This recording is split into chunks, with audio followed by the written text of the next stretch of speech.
大家好，欢迎回来在家做生鱼片。接下来的2集影片都是日本的吃播加上评论的影片。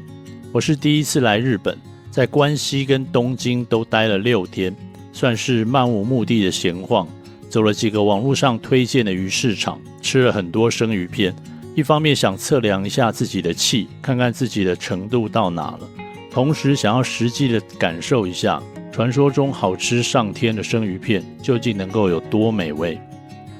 日本生鱼片的第一餐，这是京都北边的五鹤海鲜市场。我在网络上看这里很有名，人很多，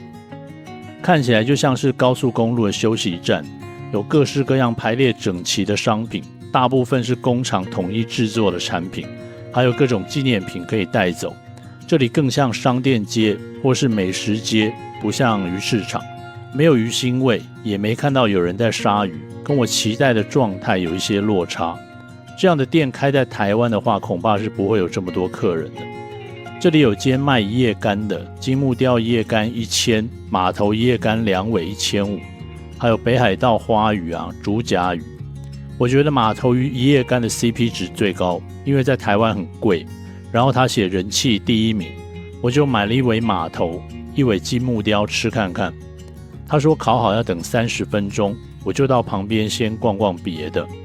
这一排都是卖烤物，都是事先加工好的半成品。这个青鱼好大，然后又有2摊卖一夜干的，看起来跟刚刚我买的那个一模一样，尺寸价格也都一样，应该是加工厂批货来贩售的。这里有红喉一夜干，我刚刚太早买了没看到。卖活体鱼的只有1-2摊，中间有几个大水池几乎是空的，可能我来的季节不对，夏天的鱼本来就不多，台湾也一样。这一摊有卖生鱼片，也有卖整尾鱼的，这是种类很少，只有真鲷石斑码头这里有卖甜虾，1盒1500，但下面都是冰块，其实只有12只。除了卖甜虾的很多，卖野牡蛎的也很多，这种大小应该都是养殖的，上面有写五鹤产。我买了2个最大的吃看看，不知道为何老板一直用手戳牡蛎。我还买了1盒1500的综合生鱼片，市场里面附设座位，买了可以坐下直接吃起来。这个应该是鲷鱼吧，口感很有弹性，非常 Q 弹，接近活肉的状态，油脂感很强烈，很油，我猜是养殖的。我没吃过油脂这么多的鲷鱼，这个不错。再来是狮鱼，依照这个肉色看来应该是清肝，口感很 Q， 皮下脂肪到一种硬脆的程度，要嚼很久才能吞，嚼的时候甜味就散出来了，油脂感也很强劲，这2样都是好吃的，不错。他们用的是不带甜味的死咸酱油，我很喜欢这样，正好能够吃到真正的原味。这个虾子很甜，口感软糯，没有 Q 度，是冷冻过再解冻的口感。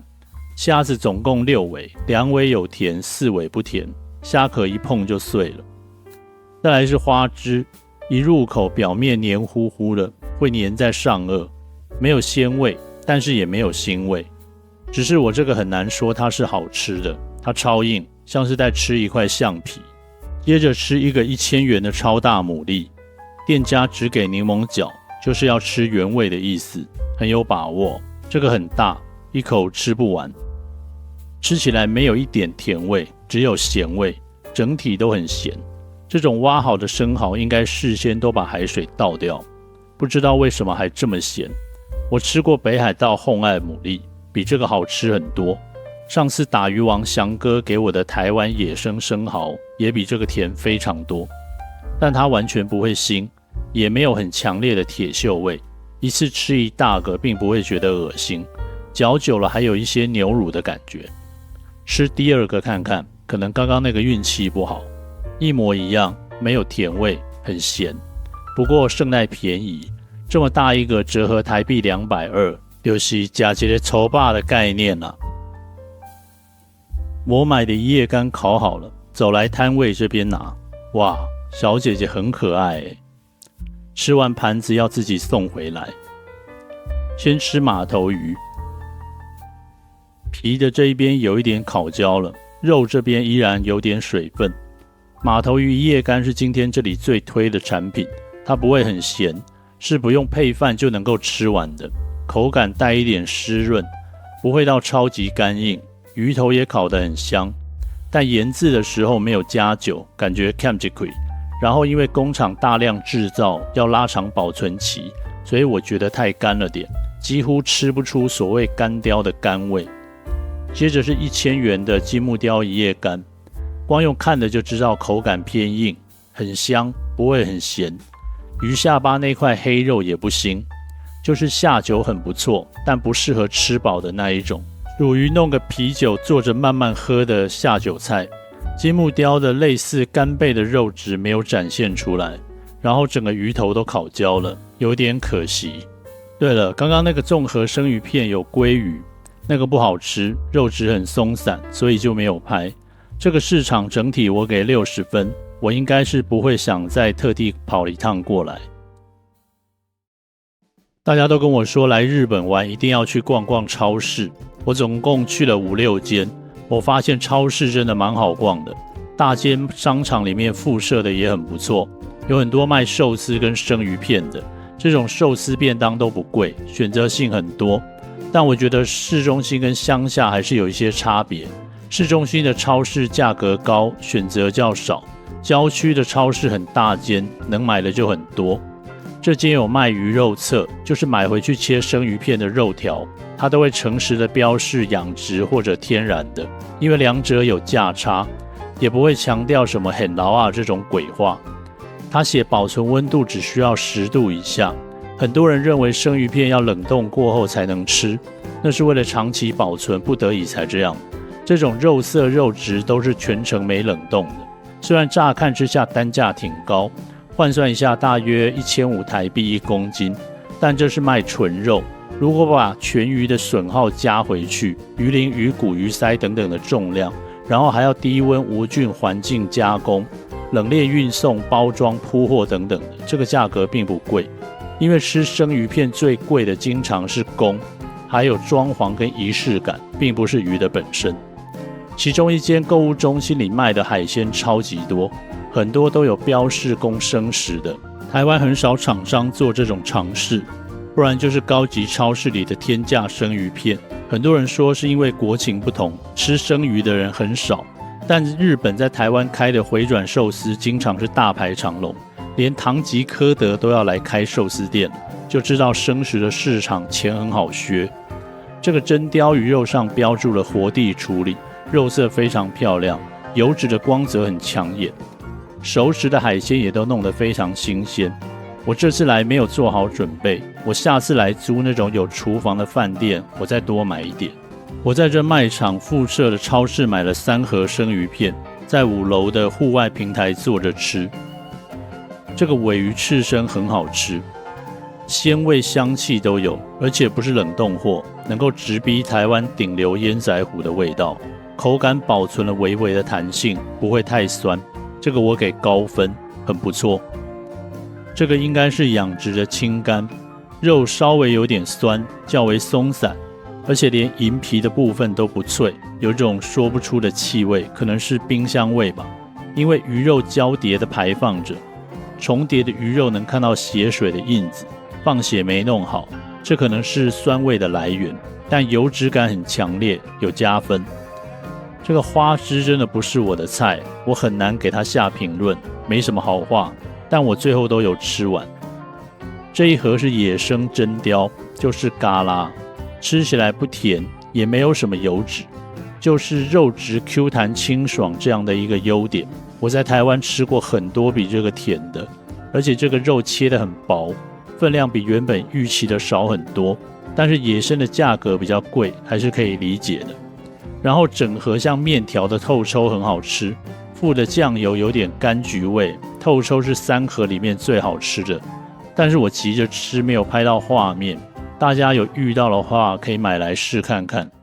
隔一天来吃台湾也有的藏寿司，是一个比较乡下的分店，想来看看跟台湾有什么不同，就只是好奇，什么都想试一下。我在这段时间甚至来吃了摩斯跟牛冻，这个斑驳的地板很有历史感。本日特选是太刀鱼，这里居然有白带鱼的握寿司，马上叫来吃看看。结果我大意了，叫了2份。它的醋饭是温热的，米粒很软，但是鱼肉居然是冰的，解冻没完全就上来了，整个搭配起来体验很糟。这个不好吃，鱼肉很硬很硬。这个是青干，我觉得这就是日本生鱼片的4大天王，不论走到哪里，青干生鱼片都是标配。因为日本养殖的很多，多到可以到处出口，这个可以有一定的水准，没有任何扣分的项目，跟台湾的回转寿司一样。冲字银乌贼这个超好吃的，很脆口的，用甜酱油腌制，没有一点腥味，上面的姜泥搭配的很不错，眼珠子也都挑掉了，可以说是今天最好吃的一份。透抽紫苏叶握寿司，这个有认真画刀痕，入口爽滑，鲜味甜味都有，不会黏黏的，跟台湾蒸鲜卖的口感完全一致。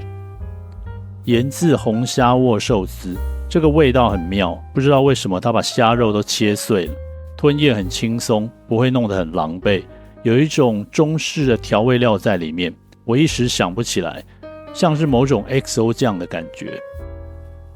煎鱼刺身，这个完全没有腥味，但也没有甜味或香气，只剩下好新鲜哦这个形容词，代表它很普通，没有别的可以说了。日本竹夹鱼，这个腥味很重，蛮难吃的，感觉是醋渍的时候没有弄好，这种应该是基本款，但是它有点失误了。来看另外一块鱼，血河的部分全都合扁了。